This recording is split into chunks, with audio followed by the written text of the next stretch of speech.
From awaytogarden.com and robinhoodradio.com, this is A Way to Garden with Margaret Roach, your weekly invitation to dig in and grow. Ecological horticulturist Andy Brand can't help himself. He just has to look closely at everything outdoors, every plant, every insect, every process that's unfolding. And he has to take camera phone pictures too, lots and lots of pictures. These up-close observations aren't just visually compelling, though. They also pull him down a rabbit hole of inquiry about who or what he's looking at and what's going on anyhow and why. Nature's endless fascinations and what they can teach us if we allow ourselves the time to explore is our topic today. More in a moment, but first, these messages. Underwriting support from Color Blends, supplying top-quality, spring-blooming Dutch flower bulbs to landscape professionals and ambitious home gardeners. More information on the web, colorblends.com. Programming and underwriting support from Royal Botanic Gardens, publishers of Kew Pocketbooks, small gift books illustrated from Kew's vast collection of botanical art. The most recent book, Fungi, about the strange and singular world of mushrooms, toadstools, and their kin. In bookstores now. Andy Brand, who worked for many years at the rare plant specialty nursery called Broken Arrow in Connecticut, has since 2018 been at Coastal Maine Botanical Gardens, where he is director of horticulture, managing its big picture garden scenes while he also savors the tiny ones, which he shares on Instagram. He's here today to encourage us all to slow down and have a closer look and to share some of the ahas he's learned about nature along the way. Hi, Andy. I'm so glad to talk to you as ever. Hi, Margaret. It's great to be back. Yes. So I was thinking, let's do a giveaway of one of your new calendars with the transcript of this show over on awaytogarden.com. You've at Coastal Maine Botanical Gardens. They've taken some of your fabulous pictures and made greeting cards and calendars now and all kinds of things. So let's have a giveaway. So we'll do that would be awesome. So I'll get one of those for some lucky reader and commenter. So we'll do that. Great. So the backstory of our conversation today was we recently worked together on a really popular story for the New York Times for my garden column that captured people's attention. And, it was kind of about your looking closer, like I said in the introduction, and the iPhone photos that you take and share on social media. And when we talked then, you said something like this. You said that your hope was not just to put a bunch of pretty pictures out there, but hopefully get people inspired to learn more. And you also said, when you look at things, it's not just like, oh, look, this is this. It's like you say, I wonder what it was doing last season. I wonder how long it lives. I wonder, Tell us about your process, your thing, what's going on for you out there. It's, since that article went out, it has been really, truly amazing, the feedback that I've received, just wonderful comments from people, just some people that are doing similar things, taking the time, but others that are, inspired now to actually take the time when they're out in a field or taking a hike and not just going from point A to point B as quickly as they can. That's not the main purpose when I go out anyhow. And it's truly fascinating to me how I can spend endless hours in this 3/4 of an acre field next to my house and see so many different things every day. And it's amazing, it could be the same insect, but a different day it's doing something totally different. And I'm the type that I just need to spend the time and watch it. What is it doing? Why is, for instance, why is that butterfly hanging from that flower in a weird position? And so you get in closer, and sure enough, there's a spider that has caught that butterfly. Wow. And it's just, then starts the brain going, thinking about, the whole, how everything is connected. And, we need the spiders to control populations of insects. And, without spiders, which I know many people don't like, but they serve an amazing purpose in our whole ecosystem that we live in. Yes, a spider expert I once spoke to from a university out west said something like, without spiders, there could be no life on the planet. They provide such an important, there's so many of them, and they provide such an important pest control, so to speak, balancing role. Yeah. Yeah, for Yeah. sure. Yeah. So you really, so even in just coming across a spider who had that butterfly, then you can go down a whole tunnel of learning and so forth. And you You allow can. yourself to do that. Yeah. Oh, and it's pretty much endless. It's just and then that leads to something else. And maybe while you're watching that spider, your eye gets quickly drawn to something else that's going on in that same, patch of goldenrods that you've been watching. Right. Um, Well, when we did the time story, I mean, one thing, and it just had never occurred to me to even look for it. And maybe it's because I live in an upland site and I'm not around like ponds and I'm not a kayaker or whatever like that. I'm not around the edge of water a lot in my current life. mhm. But you showed a picture, you told me about, and you showed a picture of one phase in the dragonfly's life. So, we all see them in gardens with them flying around, but they have this close relationship to water, right? They do. I mean, they spend majority of their lives in water, as they're in the nymph stage. And then, once they get to the final, mature stage, they crawl out onto some of the emergent vegetation around a pond edge or a stream or onto rocks, some type of substrate.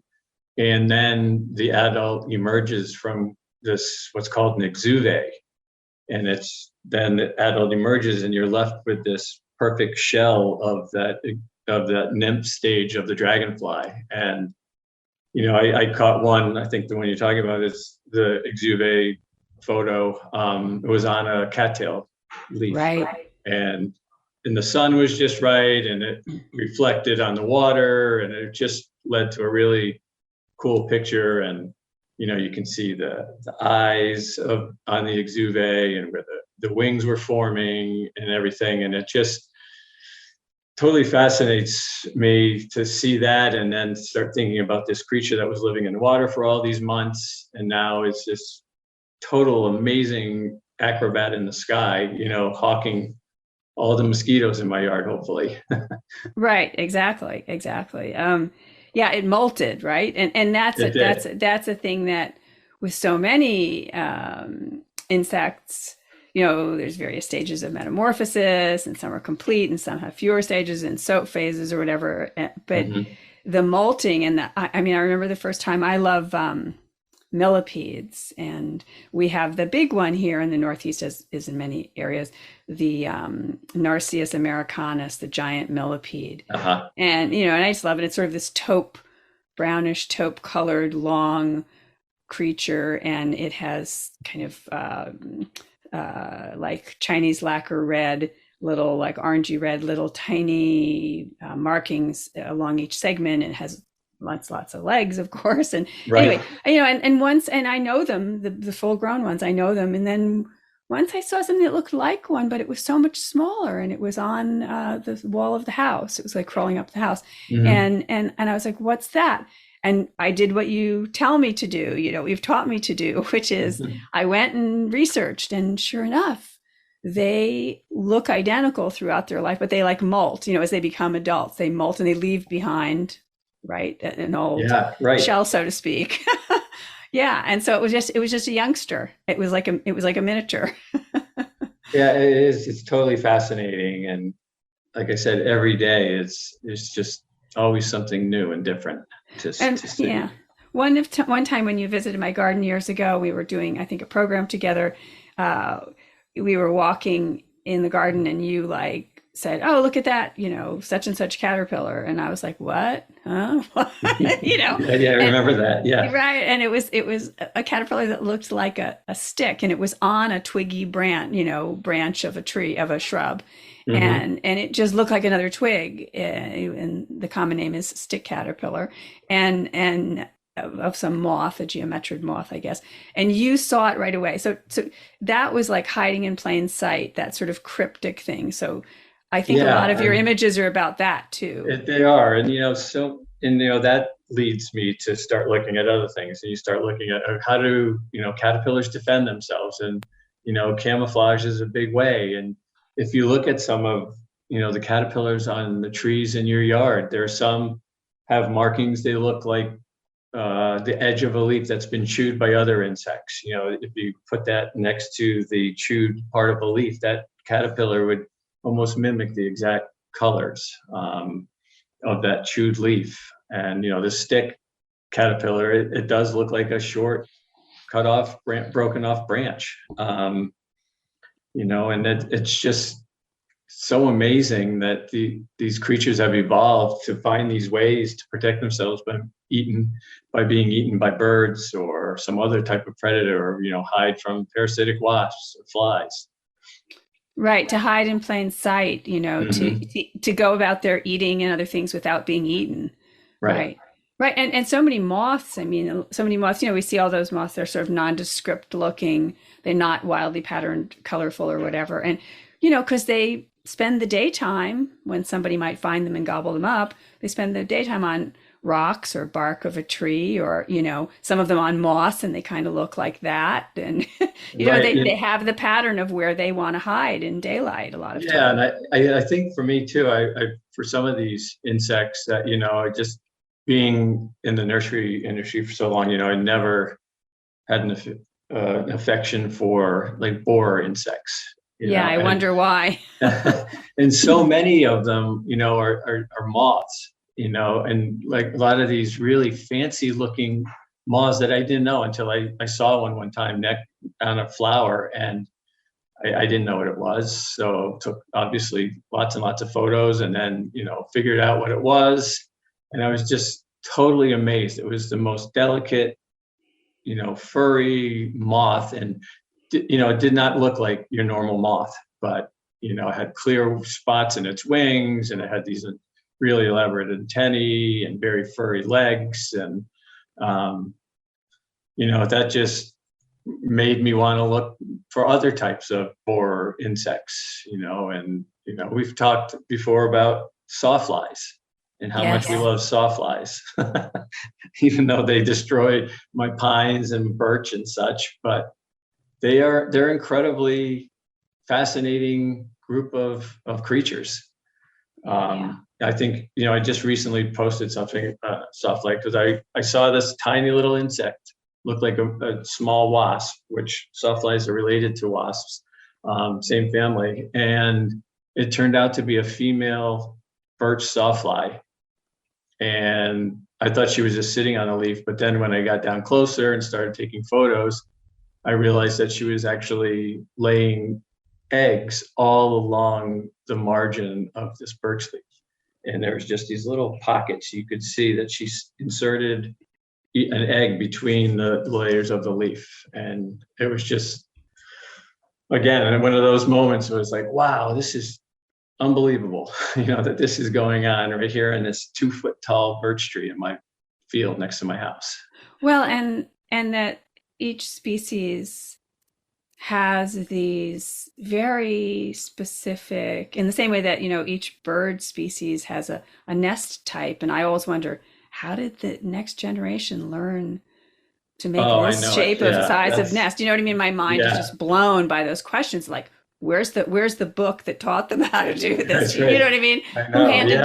Who handed down this knowledge? Like, is it genetically coded or something? And and so you see these things and you think things like that. But so speaking of things that kind of hiding in plain sight, or being cryptic, or physical appearance and how it serves creatures in the world, you just posted on Instagram I think it was a fly that looks like a hornet, but it's not a hornet or whatever. This sort of mimicry thing going on, right? Yeah, mimicry. That's another, as you said, rabbit hole that you can go down and stay there for quite a while. And I've seen these flies before, but every year I can't help myself but take another photo, and because you can always get a different angle, different shot, close up of the eyes. And it's a type of fly. It's called the bald-faced hornet fly, and as the name suggests, it is an amazing mimic of the nasty bald-faced hornet that builds those big paper nests that you often see, and that used to terrorize me when I was at the nursery. I was expecting accidentally get too close to one, and they would hunt you down. They protect their home base for Yeah, sure. they're very good protectors. But this Yeah. fly just, it's black and white. It's got the markings on its abdomen that look like the hornet, but it has two wings. Diptera, which is what flies are in. They're classified in the Diptera. So Diptera referring to the two wings as opposed to four wings of the hornets. So that's a good way to tell. But you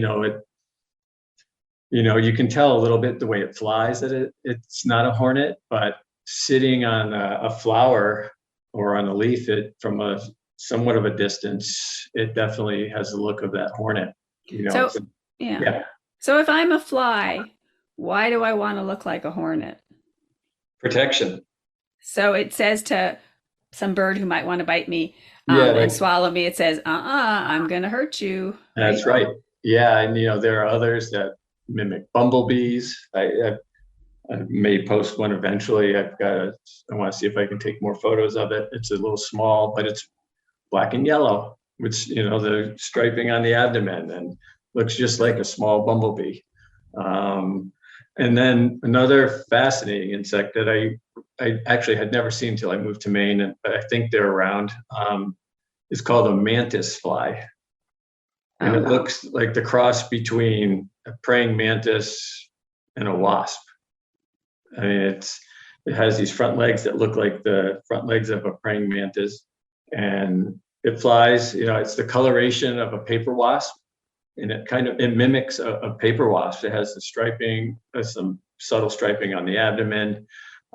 Flies just like a wasp, but looks like this creature that should not belong here. Totally fascinating. I spent hours following it, trying to get decent photos of it. It's just, yeah. So that coloration, that sort of often black and yellow, I think they say aposematic coloration, that warning coloration is kind of a universal signal to predators that you don't want to bite me, you don't want to taste me, I'm not good to eat. Right. In fact, I might hurt you, kind of, right? It's sort of a universal, the way we have black and yellow road signs. It always makes me laugh, that we have those black and yellow, like for curves in a road or warning or whatever, we use the same color. I know, isn't it? That's true. Oh, yeah. So let's talk about some plants. You have an obsession with plants, obviously. I mean, you started out in school, you actually even studied micropropagation, tissue culture, speaking of tiny little bits of things to look at, laboratory kind of microscope kind of stuff. But you have a particular obsession with, and I mean that in a loving way, Andy, not critical, with plants of the spring woodland, I think, including epimedium. I mean, you've grown how many different kinds of epimedium? Over 150 probably. Because you couldn't help yourself. It's just one of those, I just fell in love with them, and they were easy to grow. They grew in the conditions I had, dry shade, and they flowered early. They had really awesome foliage. Some were spreading ground covers, some were clump formers, some were pretty much evergreen through good part of December, January in Connecticut. The deer didn't eat them for the most part, which was always a benefit. And they were just, you could plant them and, with very little care, have great success with them. And they're just, I was always fascinated with, when Dan Hinckley from Heronswood and Daryl Probst from Garden Vision, they were brought in so many awesome new species that they introduced from their marvelous travels in Asia, various parts. And that, I think that whole story kind of sucked me into them as well. And they literally, no pun intended, grew on me. And I just had to, each one. And, it's just a great hobby to collect those. But yeah, I do love, I'm fond of woodland plants in general. Yeah. A lot of spring ephemerals. Yeah. And lately, or not lately, but, and additionally, you're a lover of milkweeds, like monarch butterflies. You're a lover of milkweeds. And, yes. And you were talking to me about how there's a milkweed species for so many different habitats. It's not just of the meadow, so to speak, you know, And one that's that what I might, really, yeah, that's what I really love about them. You know, you can, you know, for the most part, many of them really do prefer full sun situations, and, you know, some are spreading that are pretty aggressive, you know, like our native, you know, Syriaca, the common milkweed that you see in meadows throughout the region. But the butterfly weed, Asclepias tuberosa, the bright orange flowered, wonderful plant, you know, a couple feet tall, grows in meadows, you know, wonderful nectar plant for not just monarchs and other butterflies, but all kinds of types of pollinators. I learned about Pope milkweed, Asclepias exultata, which actually does well in like high canopy shade situations. oh, Actually, when you find it in the wild, that's a typical situation where you'll find it is under, it'll tolerate some shade, which was great. And, you know, then you have swamp milkweed, which, you know, if you have a wet site in your yard, perfect. And then you can get into a lot of, there's so many species, you know, native to other parts of the US that are kind of fun to try with interesting flowers. And then the, you know, the seed pods are pretty fascinating. well, and that's what I want to spend our last 4 or 5 minutes on. I want to talk about seed dispersal, because some of the photos, besides your crazy photos of like in the winter of like the bubbles in a puddle on the ground, the frozen puddle, and all these faces that you see in the ice and things like that, which just are great. And some of your photos of reflections in water and so forth. But ones that I love in particular are of seed dispersal, of as you say, taking flight, like the milkweed pod opening and like the seed taking flight, and those types of journeys of the next generation and so forth.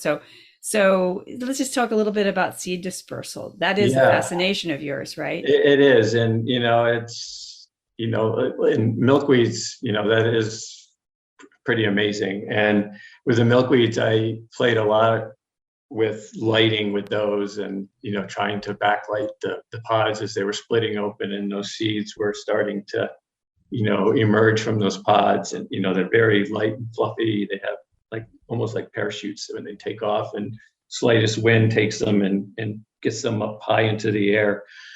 But, you know, backlit, they just shine, and they have this kind of silky texture to them that sometimes you get multicolors in that silk, which is quite fascinating to me, the way maybe it's a combination of the lighting and the camera. But that just takes you thinking about how other seeds are dispersed. And, you know, you can look at lupins. You know, here in Maine, lupins are everywhere for the most part. And they split open, and actually their seeds kind of get tossed a little bit as they split open, and then they twist and they look almost like a helix, the way they dry the seed pods. You know, and there's these perfect black seeds inside. And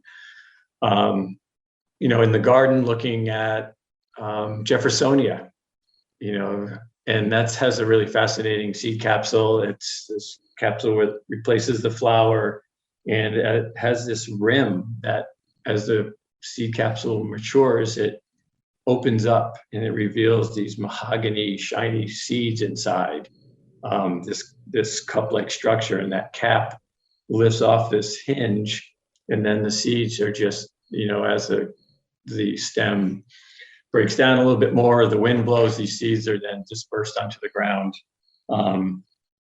you know, for the next generation to begin to germinate and start the following spring.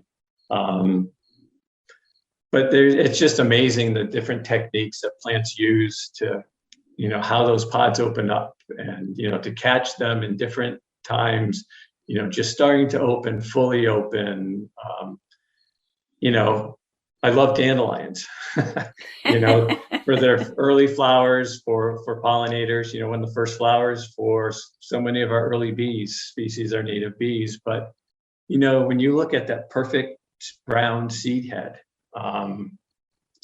you know, when you look at it close, which a lot of my photos are pretty, you know, close macro photos, it's gorgeous. And then put some different sunlight on it from different angles, and it just they take on this just beautiful character to them. And it makes you think, when you see those milkweed seeds flying, it's like, where is that going to eventually end up? And, is it going to germinate and start a new patch somewhere else? Or is it going to be eaten by some small mammal? Who knows? But that's the way my brain is thinking when it's not just looking at them and taking a photo, but just like, what's going to happen with these seeds? What's their journey? Well, indeed. And what's the journey of those of us human types going out into the world and maybe slowing down our journey and bothering to look and taking some pictures and so forth. So, we're out of time, but I just want to say that we should be taking time to do, follow your inspiration. I'm going to give, besides the information on the giveaway with the transcript of the show over on awaytogarden.com, the giveaway of your calendar, of your image, some of your images. I'm going to also give lots of pictures and lots of links where people can find you on Instagram. Are you Andy J. Brand? Is that right? Yes, that's it. At Andy J. Brand. I'd love to get people's meet more people comments. And, I try to respond to a lot of people when I can, just because I enjoy that, and I enjoy people's enthusiasm for the natural world. Well, thanks for turning us on to it today, and I hope I'll talk to you again soon. Programming and underwriting support from Royal Botanic Gardens, publishers of Kew Pocketbooks, small gift books illustrated from Kew's vast collection of botanical art. The most recent book, Fungi, about the strange and singular world of mushrooms, toadstools, and their kin. In bookstores now. I hope so, yes. Thank you, Margaret. Underwriting support from Color Blends, supplying top-quality, spring-blooming Dutch flower bulbs to landscape professionals and ambitious home gardeners. More information on the web, colorblends.com. And I hope I'll talk to all the rest of you again soon, too. Now, don't miss an episode. You can subscribe free to the podcast version of the show on Apple Podcasts or Stitcher or Spotify. And you can find me anytime at awaytogarden.com or on Facebook and on Instagram as @awaytogarden. And happy gardening and slowing down to look closely meantime. Away to Garden with Margaret Roach is a joint production of awaytogarden.com and the smallest NPR station in the nation, Robin Hood Radio.